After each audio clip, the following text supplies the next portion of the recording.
تو شعیب علیہ السلام نے کیا کہا؟ یا قومی لا یجرمنکم شقاقی ان یصیبکم مثل ما اصاب قوم نوح او قوم ہود او قوم صالح. اے میری قوم، تو اچھا اس قوم کو بھی واقعات معلوم تھے، اس آیت سے پتہ چلتا ہے.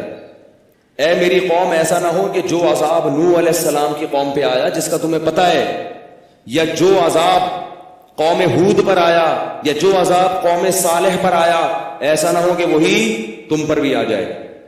اور یہ بھی کہنے لگے وما قوم لوط منکم ببعید، لوط علیہ السلام کی قوم تو بہت قریب ہے تم سے، جا کے دیکھ لو ان کے حالات، وہ تو ابھی ماضی کا قریب کا قصہ ہے.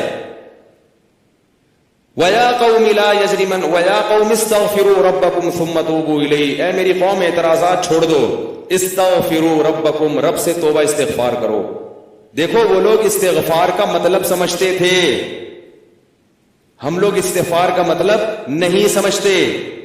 جب شعیب علیہ السلام نے کہا استغفار کرو تو ایسا تو ان کے لیے تو بڑا آسان تھا، ایک تسبیح استغفار کی صبح پڑھ لیتے، ایک تسبیح شام کو پڑھ لیتے. کہتے اتنی سی بات ہے تو ہمیں تو نماز پہ ویسی کوئی اعتراض نہیں، تو استغفار کی ایک تسبیح پہ کیا اعتراض ہوگا. وہ سمجھتے تھے کہ استغفار کا مطلب ہے گناہ سے توبہ، جو ڈنڈی مار رہے ہیں یہ چھوڑیں اور پھر اللہ سے توبہ کریں. یہ والی توبہ آج کل مارکیٹ سے کیا چل رہی ہے؟ بہت سی چیزیں مارکیٹ میں شارٹ ہو گئی ہیں. بھائی لوگ چینی کو روتے ہیں، یہ شارٹ ہو گئی، وہ شارٹ ہو گئی، وہ بھائی بہت ساری چیزیں شارٹ ہوئی ہوئی ہیں. تو یہ والی توبہ آج کل مارکیٹ سے کیا چل رہی ہے؟ شارٹ چل رہی ہے. استغفار استغفر اللہ، ڈرامہ دیکھ کے بھی استغفار ہو رہا ہے، ہائے ہائے کیسا ہو گیا، کیسی ہیروئن ہے، توبہ توبہ، ٹھیک ہے نا، کیسا ہیرو ہے، اتنا گندا گانا، توبہ توبہ استغفر اللہ. تو یہ استغفار چل رہا ہے آج کل. تو استغفار کا مطلب بولو بھائی سمجھ. وہ کچھ لوگ بیٹھے ہوئے تھے نا، ایک بس میں جا رہے تھے، سب ایک بس میں جا رہے تھے، ذرا دیندار تھے وہ، تو سب نے تہیہ کیا بھائی اگر کوئی لڑکی خاتون نظر آ گئے نا تو استغفار پڑھنا بھائی، ٹھیک ہے نا. کیا پڑھنا ہے؟ تاکہ نظریں نیچی کر لیں، توبہ استغفار. تو وہ جیسے ہی ایک نے پڑھا نا استغفار استغفر اللہ، تو سب نے کہا کہاں ہے سب نے کیا کہا؟ وہ لاشعوری طور پر نکل گیا نا کہ چلو استغفار کریں گے لیکن ذرا دیکھ تو لیں. بولے بتایا کہاں. تو وہ لاشعوری طور پر ہوتا ہے تو آواز. تو شعیب علیہ السلام نے کیا کہا؟ استغفروا ربکم ثم توبوا الیہ ان ربی قریب مجیب ان ربی رحیم ودود. ایک جگہ فرمایا رحیم بھی ہے اور بہت محبت کرنے والا ہے. ودود محبت کی سپرلیٹو ڈگری ہے، بہت محبت کرے گا تم سے، بہت زیادہ محبت، اتنی محبت کہ اس کے لیے تم نے گناہ چھوڑ دیا بھائی، بہت محبت کرے گا. تو ظاہر ہے اللہ جب محبت کرتا ہے تو ہماری طرح نہیں ہے کہ بہت محبت ہے بس ہے. تو بھائی یہ پیسے تو اتنی محبت ہے تو ٹھیک ہے نا. آپ کو کوئی دوست پریشانی میں آیا آپ کے پاس، بہت پریشان تھا، اس کو پیسوں کی ضرورت تھی، وہ آپ اس سے کہہ رہے یار مجھے تمہیں، آپ کو پتہ نہیں تھا کہ ابھی یہ پیسے بھی مانگ لے گا مجھ سے، کہہ رہے یار مجھے تم سے بہت محبت ہے، ایکچولی میں بتا نہیں سکتا بہت محبت ہے. وہ بڑا خوش ہو گیا بھائی اب تو ٹھیک ہے. تو کہہ رہے یار مجھے نا 100 روپے کی ضرورت ہے. اب آپ کہہ رہے یار یہ کیسے موقع پہ میں نے اظہار کر دیا محبت کا، ٹھیک ہے. تو ہم لوگوں کی محبت کیسی ہوتی ہے؟ ایسی ہوتی ہے. اگر ہمیں پہلے سے پتا ہوتا پیسے مانگتا ہے تو ہم کیا کہتے ہیں؟ یار محبت کچھ نہیں ہوتا. مفتی صاحب نے بیان کیا تھا لویریہ پر، وہ جا کے سن لینا، پھر ایسا کہیں گے اب. تو اللہ جب کہہ رہا ہے نا کہ استغفار کرو گے تو میں کیا کروں گا؟ ودود، بے پناہ محبت کروں گا، بے پناہ محبت.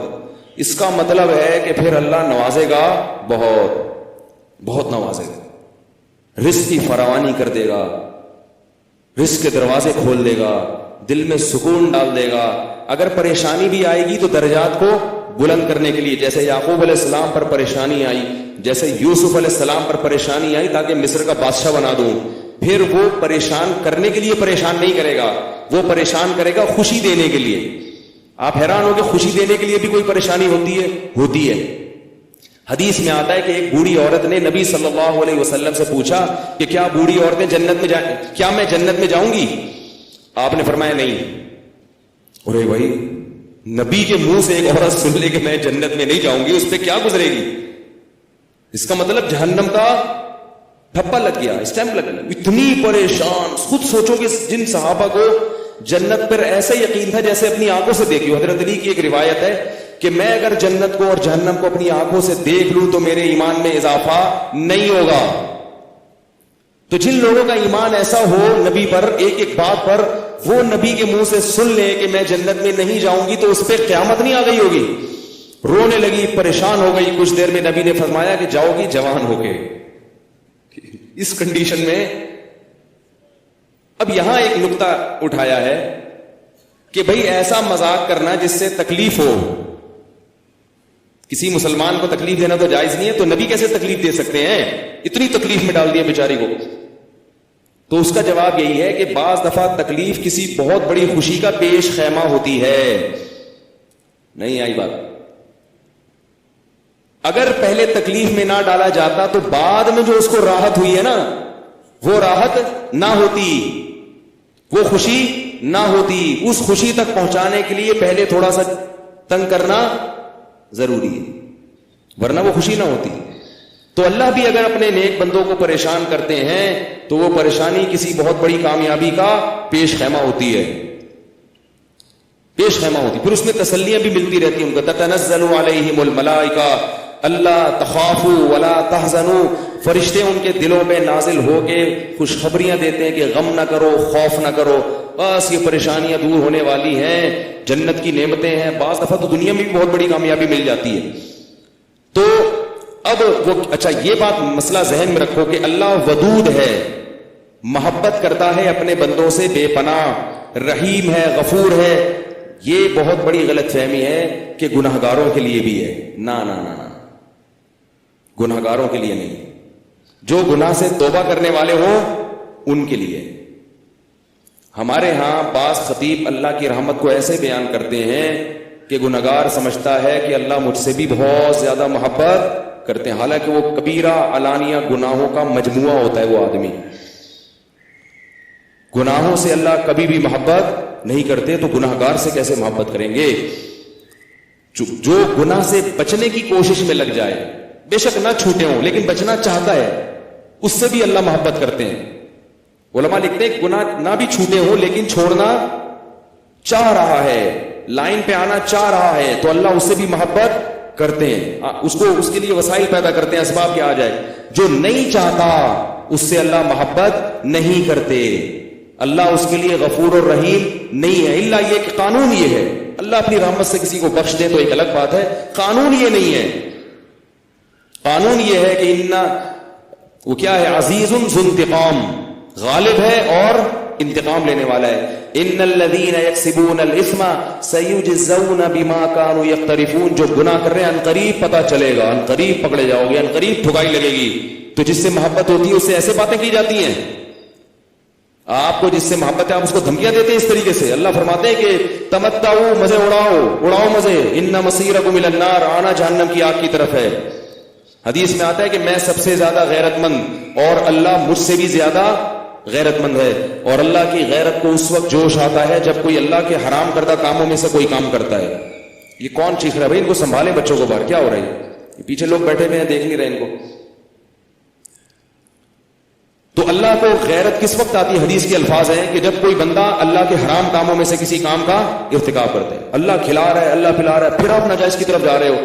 تو حدیث میں یہ نہیں آتا کہ جب کوئی بندہ گناہ کرتا ہے تو اللہ کو رسول اور محبت کا بڑا جوش آتا ہے. نہ نہ, پھر اللہ کو غیرت آتی ہے اور اللہ کی صفت انتقام جوش میں آتی ہے. اس لیے بھائی گناہ کرتے ہوئے اللہ سے ڈرا کرو, اللہ کی رحمت کی امیدیں گناہ کرتے ہوئے نہ لگایا کرو. ایسا نہ ہو کرنے کے دوران کوئی چھت گر جائے, زمین پھٹ جائے.